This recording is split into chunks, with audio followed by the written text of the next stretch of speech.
Hello guys, magandang gabi sa inyong lahat. Kumusta kayo dyan? So, ngayon, sa August 28, ano ba ang status ng ating investment dito sa Alsons Power Group? So, nandito pa rin sila. No? May mga investments pa rin na lumilitaw sa kanilang dashboard. Okay, so patuloy pa rin sila. No? Okay, now, so pupunta tayo ngayon sa aking account.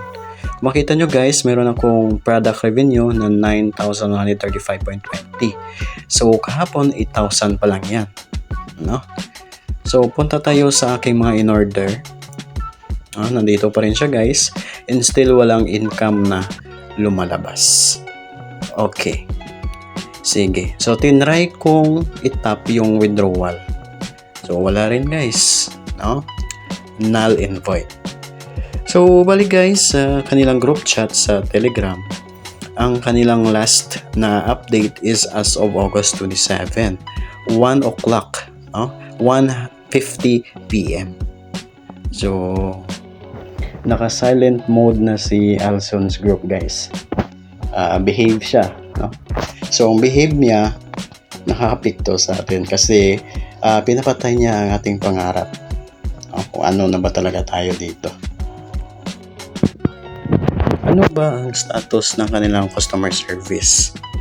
So guys, inask ko ang kanilang customer service or online consultant pero hindi na nag-reply. Wala nang response guys.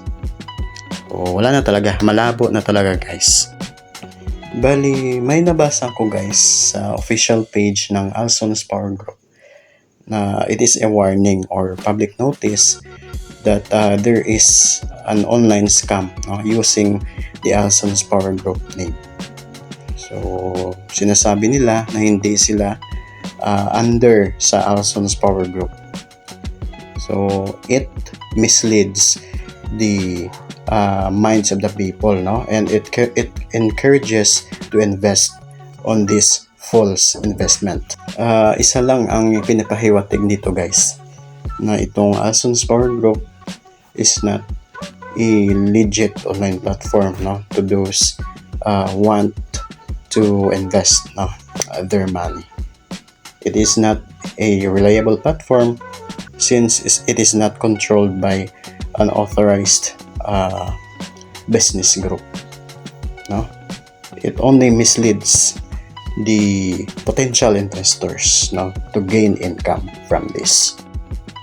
Siguro guys, ang ating action, no, ang ating next action siguro, since meron tayong mga GCash na sinisenda ng ating cash in, so pwede natin guys matrace yung mga numbers na yun at i-report na lang, no? Para mabawas-bawasan yung stress sa ating mga utak, no? Siguro i-mass report natin guys kasi parang malabo na talaga na kakareceive pa tayo ng income from this false platform.